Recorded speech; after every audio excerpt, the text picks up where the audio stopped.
O que significa dizer que um organismo está tentando fazer alguma coisa? Parte 1.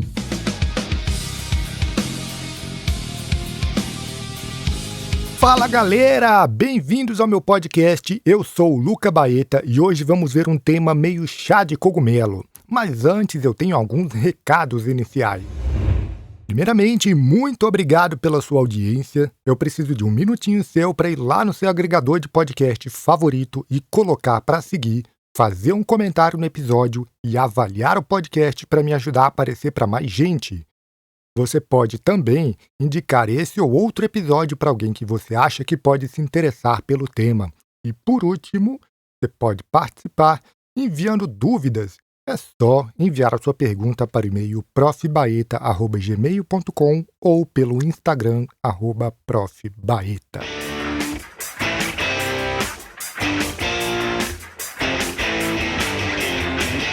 Vamos lá. Tem uma palavra que a gente usa o tempo inteiro, sem perceber. Quando a gente está dando explicações, por exemplo, sobre mecanismo do nosso corpo, funcionamento do metabolismo e por aí vai. É uma palavrinha que parece inocente, só que ela puxa um caminhão de pressupostos atrás. É a palavrinha querer. A gente fala que, tipo assim, o cérebro quer economizar energia, o músculo quer crescer, o corpo quer manter o peso. E ainda tem, às vezes, que a gente diz que certos órgãos conversam ou mandam sinais um para o outro. Tipo assim, a gordura manda sinais, o intestino conversa com o cérebro. E eu quero que antes da gente começar essa conversa, você sinta o peso disso aqui. Quando a gente fala quer, conversa e etc., tem gente que imagina que a gente está falando como se houvesse um agente, um alguém ali dentro. Alguém com um objetivo, quase como se fosse uma pessoa em miniatura ali dentro do órgão. E eu sei que parece zoeira, que a coisa quase parece que uma antropomorfização, né, dos nossos órgãos e das células. Só que uma coisa que parece óbvia pra gente, nem sempre fica claro para todo mundo, né? E aí, para evitar que as pessoas pensem que os órgãos têm uma consciência individual, como se tivessem mini-cérebros que individualizam cada um na hora das ações integradas, a gente precisa se perguntar: será que isso é verdade? Ou será que isso é uma metáfora que ficou tão boa que a gente esqueceu que é uma metáfora? E por que isso importa? Porque o jeito que você descreve qualquer fenômeno molda o jeito que você pensa as causas das coisas. E isso muda cada decisão prática que a gente tem na vida. Então, se eu acredito que o meu cérebro é preguiçoso e só quer economizar energia, eu vou começar a moralizar a fisiologia. E se eu acredito que o meu corpo quer manter gordura, eu vou começar a imaginar que tem um inimigo interno dentro de mim. E se eu acredito que o intestino conversa, eu posso cair em algumas explicações mágicas, como se tivesse uma diplomacia ali, como se tivesse uma negociação ali dentro do meu abdômen, né? Então é por isso que hoje a pergunta que a gente vai responder é: o que significa dizer que um organismo está tentando fazer alguma coisa? E eu vou te prometer duas coisas. A primeira é, no fim, você vai continuar podendo falar que o corpo quer alguma coisa, só que de um jeito um pouquinho mais inteligente, porque você vai entender a lógica por trás disso aqui tudo. E a segunda coisa é que você vai começar a enxergar o nosso corpo, nosso organismo, não como se fosse um cara dentro do corpo, mas como um sistema distribuído que se mantém vivo e organizado ao longo do tempo. Esse episódio, ele talvez pareça um pouco chá de cogumelo para algumas pessoas, mas é importante falar disso, tá? Vamos lá, coragem. Eu prometo que a gente vai chegar em algum lugar, tá bom? Vamos fazer um experimento mental simples. Eu quero que você tente raciocinar em cima de alguns exemplos, não com aquele olhar simples de isso é coisa normal, mas sim com uma curiosidade científica de pensar tipo assim, por que tal coisa é do jeito que é? Então pensa primeiro numa planta que está ali perto da janela, no parapeito ali do teu quarto. Se você ficar ali observando por um bom tempo, você vai perceber que ela vai inclinar o caule na direção da luz, né? E o nome desse comportamento é fototropismo. Só que por um tempo bem razoável da ciência, simplesmente saber o nome desse processo não resolvia essa curiosidade que os cientistas tinham com as plantas. Porque a sensação que a galera tinha lá no começo, quando eles observavam a planta indo em direção ao sol, era tipo assim: porra, ela está ativamente indo atrás da luz. Será que tem alguma consciência ali dentro? Será que, né? Várias perguntas surgiram a partir dessa observação. E mais ou menos o mesmo acontecia quando eles viam uma bactéria no microscópio. Então, uma bactéria, né, se você olha lá no microscópio, ela vai se mover em direção aos nutrientes que você colocar ali, ela vai fugir de toxinas que você colocar ali também. E esse comportamento também tem um nome, que é quimiotaxia. Só que, de novo, parece que você observando essa coisa acontecer, é como se tivesse uma decisão ali no meio, né? Então, vamos mudar o cenário. Vamos pensar no seu corpo. Você corta o seu dedo, o sangramento diminui, ele coagula, ele começa a cicatrizar, né, depois de um tempo. Você vai para um ambiente frio, você treme, contrai vasos sanguíneos e modifica a produção e a distribuição de calor. Você treina na academia e ao longo do tempo teu músculo vai se adaptar. Você dorme mal, por exemplo, seu apetite muda, seu humor muda, sua tolerância ao estresse muda. E a impressão, quando você observa tudo isso individualmente, é inevitável. Fica a impressão que tem um comando ali no meio, tem uma espécie de diretor, né? Como se fosse um eu biológico escondido ali dentro de você. E o interessante é que essa não é uma tendência exclusiva da nossa época atual. A tendência de enxergar a finalidade na natureza é muito mais antiga. Então, durante séculos, uma das formas mais eficazes, né, de explicar os seres vivos foi justamente perguntar para que isso serve. O Aristóteles, por exemplo, ele olhava para a natureza e ele via finalidade em tudo. Então, ele dizia assim: a semente existe para virar árvore. O coração existe para bombear. Os nossos dentes existem para mastigar. Essa forma de explicação foi chamada de causa final, que também é chamada de teleologia. Então, do grego telos, né, que significa finalidade. Então, e essa era a ciência da época dele, que era uma forma de dar sentido à organização da vida. E aqui, a gente tem que colocar uma distinção que vai acompanhar o episódio inteiro. Quando eu pergunto para que serve isso, eu estou fazendo uma pergunta funcional. Só que isso não é necessariamente a mesma coisa que perguntar o que fez isso existir. E muito menos é a mesma coisa que perguntar quem está querendo isso. Essas três perguntas, elas parecem um pouco próximas, mas elas não são. E a ciência moderna precisou aprender a separar essas perguntas, porque dizer que uma estrutura tem uma função não exige que exista uma intenção consciente por trás dessa função. E essa separação ela vai ficar muito mais clara com Darwin. Sabe, o Charles Darwin, aquele barbudo da seleção natural? Então, o Darwin não precisou negar que os organismos parecem feitos para alguma coisa. Na verdade, ele precisou explicar como essa aparência poderia surgir sem que ninguém tivesse planejado aquilo. E talvez essa tenha sido uma das grandes revoluções conceituais da biologia. Então vamos colocar no lugar aqui. Imagina uma estrutura extremamente ajustada para uma função. Então, por exemplo, o nosso olho ele parece feito para enxergar. As asas das borboletas elas parecem feitas para voar. Os nossos dentes eles parecem feitos para triturar. Então tudo isso parece planejado. Só que o Darwin ele mostrou que a gente pode explicar essa aparência de projeto por um processo histórico cumulativo. Então vai entrar todos aqueles conceitos de variação, de hereditariedade, de diferença de sobrevivência e reprodução, da seleção. Então, ao longo de muitas gerações, aquelas características que funcionam melhor em um determinado ambiente vão tender a ser preservadas com maior frequência. Então, com todo esse ciclo acontecendo ao longo de milhares de anos, depois de um tempo suficiente, você tem organismos que parecem ter sido projetados para viver daquele jeito. Só que ninguém precisou sentar com uma prancheta e uma caneta para projetar essas coisas. A seleção natural, ela funciona mais como um filtro acumulativo do que como um planejador, necessariamente. E aquela metáfora famosa do rio ajuda, que é tipo assim, quando você observa um rio contornando uma montanha, pode parecer para os seus olhos que esse rio está escolhendo aquele caminho. Só que ele não escolhe o caminho. Ele só está seguindo gradiente de concentração, restrições físicas do ambiente, as características do terreno e as condições ambientais. A seleção natural é parecida nesse aspecto. Você pode até observar numa escala evolutiva que ela parece planejar um pouco, só que é simplesmente um processo de filtragem acumulativa.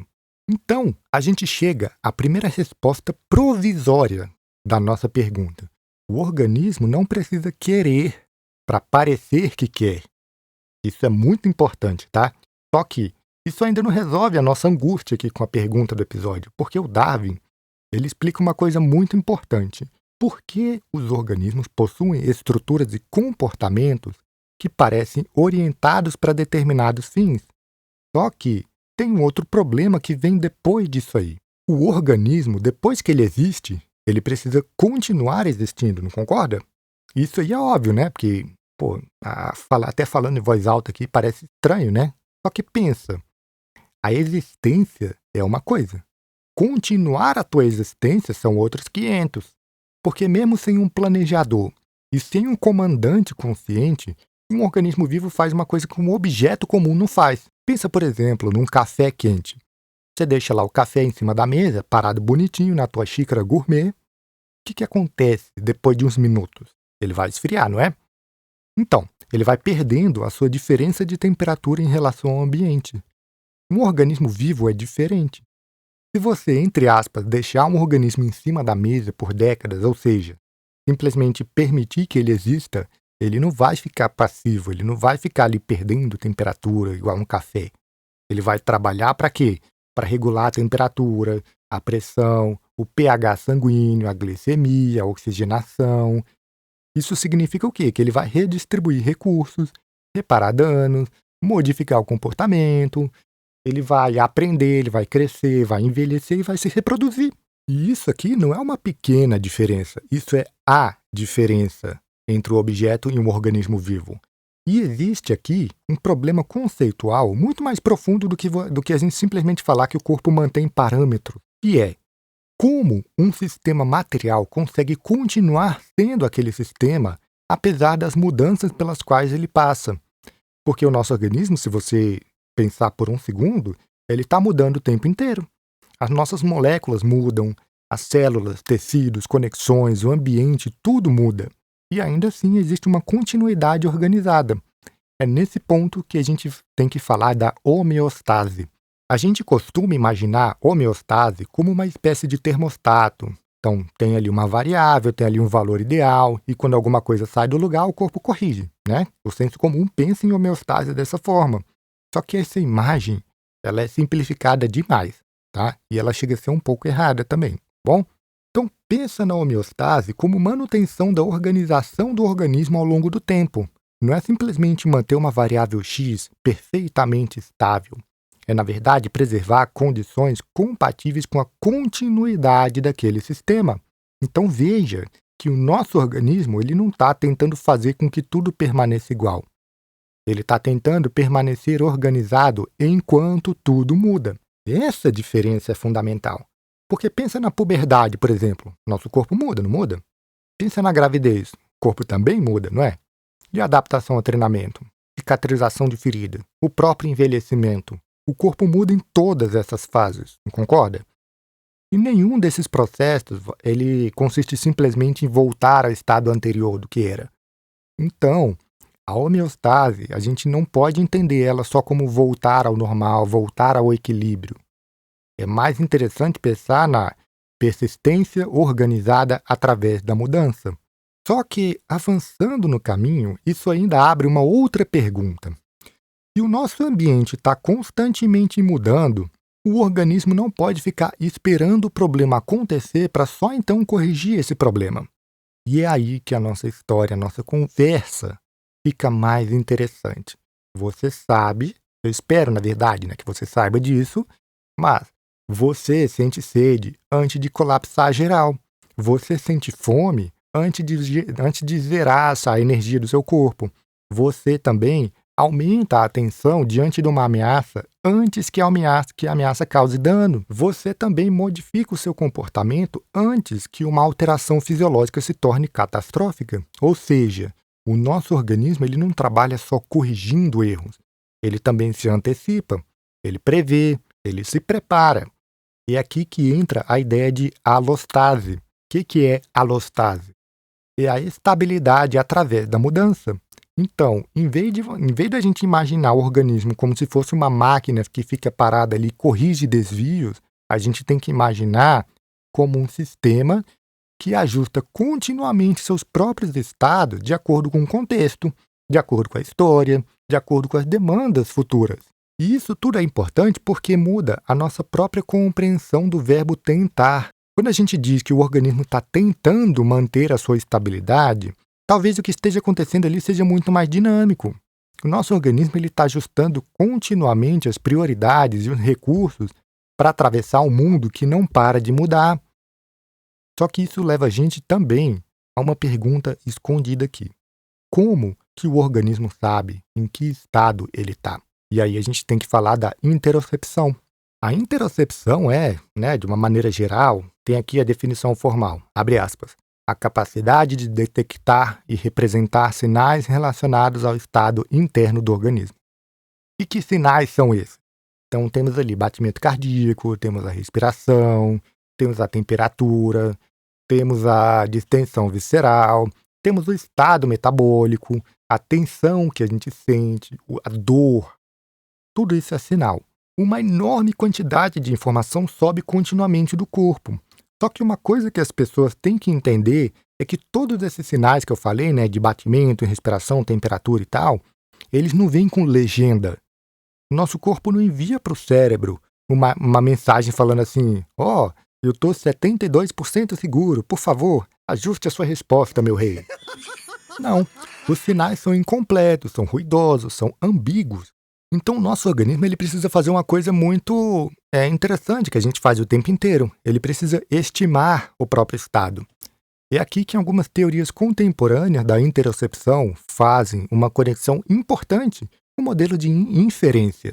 Imagina que o teu cérebro seja um daqueles nerds estatísticos que trabalha 24 horas por dia. Ele recebe sinais internos e ele precisa estimar o que está acontecendo. Ele precisa criar uma estimativa, Então, por exemplo, eu estou seguro? Eu estou sob ameaça? Eu estou sem recurso? Eu estou cansado? Essa alteração corporal é importante ou irrelevante? Essas são perguntas que ele se faz assim, para estimar o que está acontecendo. Então, o cérebro não está só ali lendo o corpo. Ele está tentando inferir o estado corporal a partir de sinais que são imperfeitos, são incompletos. Isso leva a gente a uma ideia ainda mais profunda, que é, se um organismo precisa manter sua organização e ele precisa antecipar mudanças, então ele precisa, de alguma maneira, prever. Concorda comigo? Então, é nesse contexto que vai aparecer a chamada Active Inference, ou inferência ativa. A ideia geral é que o organismo e o cérebro podem ser descritos como sistemas que tentam reduzir discrepâncias entre estados previstos e estados observados, ao mesmo tempo que atuam no mundo e no próprio corpo para manter estados compatíveis com a sua sobrevivência e com seu funcionamento. Então, a inferência ativa é uma linguagem formal para descrever uma coisa que a gente começou a perceber lá atrás, que é o nosso organismo ele pode ser orientado sem que exista um homúnculo dentro do organismo. A gente não precisa imaginar um pequeno ser humano sentado dentro do cérebro falando assim, vamos economizar energia agora. Não. A gente pode pensar numa arquitetura formada por previsões, por sinais, por mecanismo de controle, por aprendizado e por ação. E aqui aparece um conceito particularmente interessante aqui para essa nossa conversa. O conceito de precisão. Então não basta ter ali, por exemplo, um sinal. O sistema também precisa atribuir algum peso a esse sinal. Então, se eu considerar um sinal corporal extremamente confiável, ele vai ter uma grande influência na atualização do meu estado. Só que se eu considerar esse sinal pouco confiável, as minhas expectativas e as minhas previsões vão ter mais peso do que esse sinal. Isso ajuda a gente a entender por que pessoas diferentes podem interpretar o mesmo estado corporal de maneiras tão diferentes. Imagina duas pessoas subindo uma escada correndo, por exemplo. Essas duas pessoas vão ter aumento de frequência cardíaca, vão respirar mais rápido, vão sentir o coração bater mais forte. Só que a primeira pessoa, por exemplo, ela pode interpretar essas alterações como, por exemplo, eu estou fazendo esforço, isso é esperado. Todas essas alterações de frequência cardíaca, da respiração, é esperado. Só que a segunda pessoa, talvez ali por uma combinação de história, de aprendizado, de contexto, ela pode interpretar esses mesmos sinais como, pô, tem alguma coisa errada, isso aqui é perigoso para mim. Então, nesse caso, o sinal corporal, ele é real nas duas pessoas. Só que o que está mudando ali é a maneira como o sistema de cada uma dessas pessoas está estimando o significado daquele sinal. E essa perspectiva ajuda a gente a entender por que estados corporais, percepção, emoção, comportamento e regulação não são domínios completamente separados. Eles fazem parte de um mesmo problema, que é estimar e regular o estado de um organismo num mundo que é caótico. E isso aqui também ajuda a gente a entender por que alguns sintomas não precisam ser classificados simplesmente como sendo coisa da cabeça ou coisa do corpo. O organismo, na verdade, ele é justamente o sistema que vai integrar essas dimensões todas. Só que aí existe uma coisa importante que a gente não pode perder de vista. Tudo isso ainda pode soar como se a gente estivesse descrevendo um sujeito, como se tivesse um cérebro que prevê, um organismo que regula, um sistema que interpreta. E aí a gente volta exatamente para o problema do começo do episódio. Quem está fazendo isso? E talvez a resposta para isso seja ninguém. Ninguém, no sentido que a nossa linguagem sugere. E é justamente aí que a conversa precisa descer de escala. E a gente vai fazer isso na parte 2 dessa conversa, para não ficar muito complicado de vocês entenderem essa viagem, que já está meio chá de cogumelo aqui, né? Então, escuta o episódio de novo, se ficou alguma coisa confusa, porque até aqui pode estar parecendo que a gente está resolvendo o problema, né? Então, por exemplo, não tem um pequeno comandante dentro do corpo. A gente não tem um homúnculo sentado lá dentro do cérebro tomando cada decisão. O que a gente tem são sensores, circuitos, previsões, mecanismos de controle, aprendizagem e história evolutiva. Tudo isso pode produzir